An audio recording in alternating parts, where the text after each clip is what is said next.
Assalamu alaikum students, how are you? I hope that you all will be fine, and today we will understand about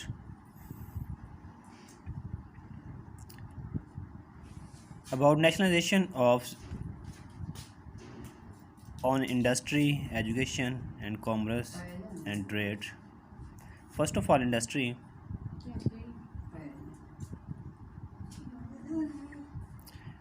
The positive impact on industry is first point is coming.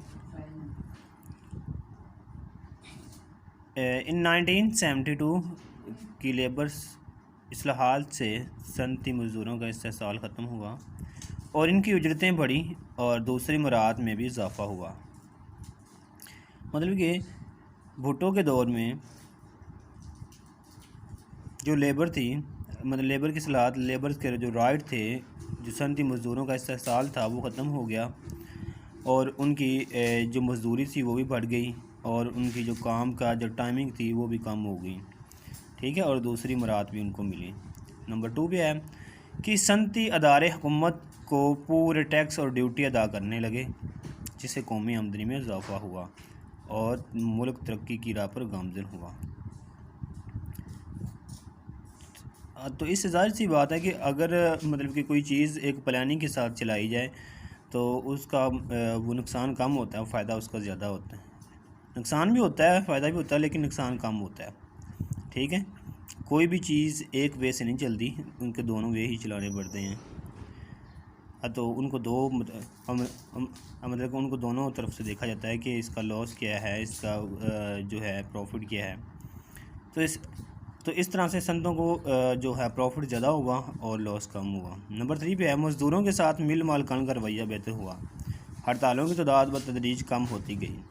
तो ज़ाहिर सी बात है कि अगर मज़दूरों को उनकी उजरत उनके टाइम पे मिलेगी, ठीक है, तो तो मज़दूरों को उनका जो मज़दूरी का टाइम है तो वो उनका फ़िक्स कर दिया गया। पहले जो 9-10 घंटे का टाइम था वो कम करके उन्होंने वो 8 घंटे कर दिया।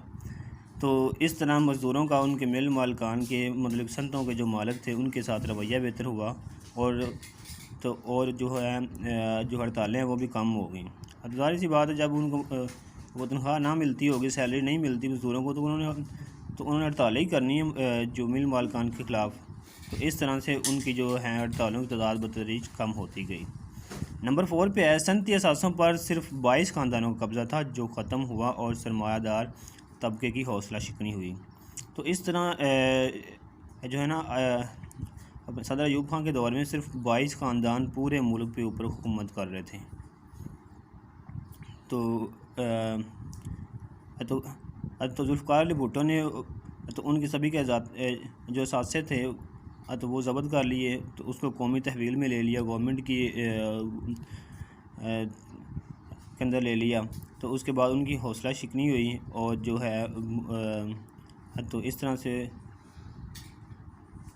जो 22 ख़ानदानों का जो कब्ज़ा था वो ख़त्म हो गया।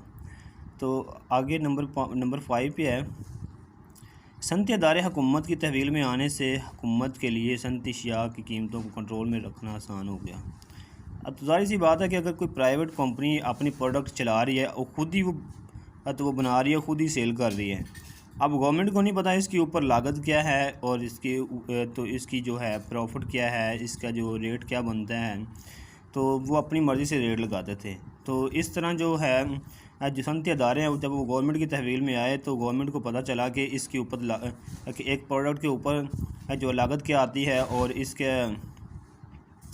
तो इसकी हमने कीमत क्या रखनी है और इससे हमने जो है जो प्रॉफिट है वो कितना लेना है।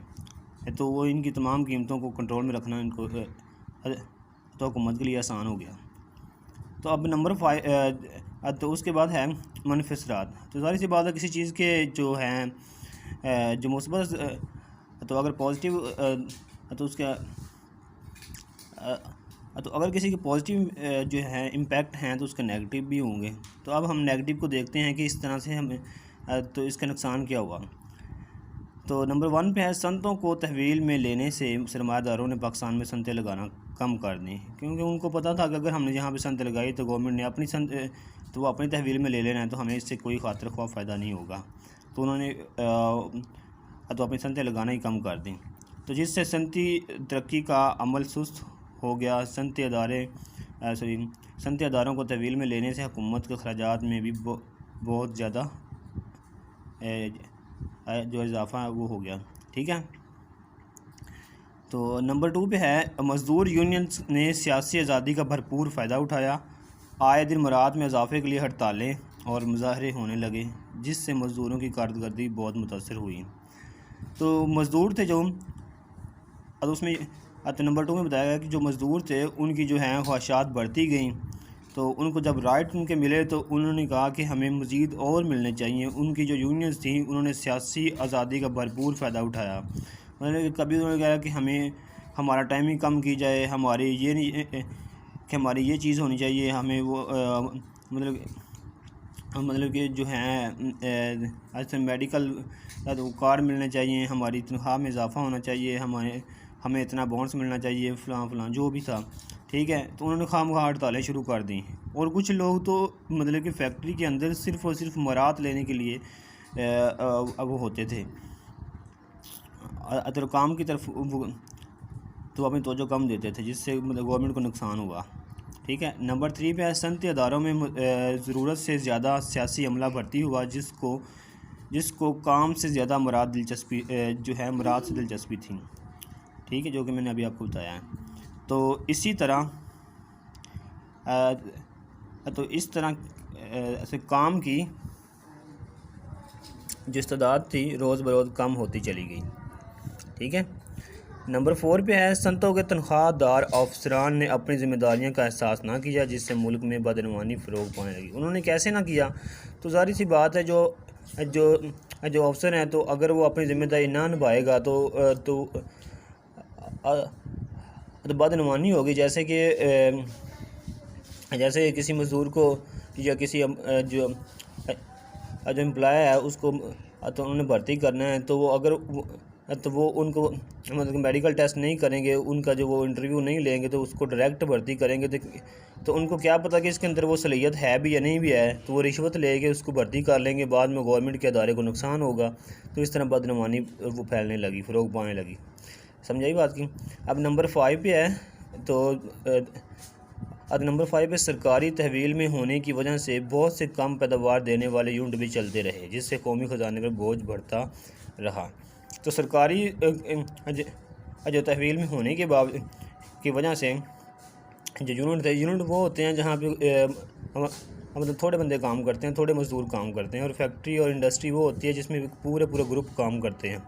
ठीक है, तो जैसे कि एक खाम चीज़ जाती है फैक्ट्री के अंदर, जैसे कि रुई जाती है, बाहर से खाम रुई जाती है और अंदर से कपड़ा और धागा बन के बाहर वो मार्केट में फ़रोख्त होने के लिए निकलता है। तो जो यूनिट होता है वहाँ पे ऐसा नहीं होता, वहाँ पे मतलब कम लोग काम करते हैं। ठीक है, तो वो कम लोग काम करते थे और तो उनके प्रोडक्ट भी कम देते थे, और इसके अलावा सरकारी तहवील में होने की वजह से वो क्या किया है, तो कौमी खजाने पर बोझ जो है बढ़ता रहा। तो अगर आपको मेरी बात किसी बात की समझ ना आई हो, तो मेरे से मतलब कि हमारे चैनल के जो कमेंट बॉक्स है तो उसमें कमेंट ज़रूर कीजिएगा, इंशाल्लाह मैं आपको ज़रूर बताऊंगा। अगर और भी क्वेश्चन हो इसके मतलब तो वो भी पूछ लीजिएगा। ओके, अल्लाह हाफिज़।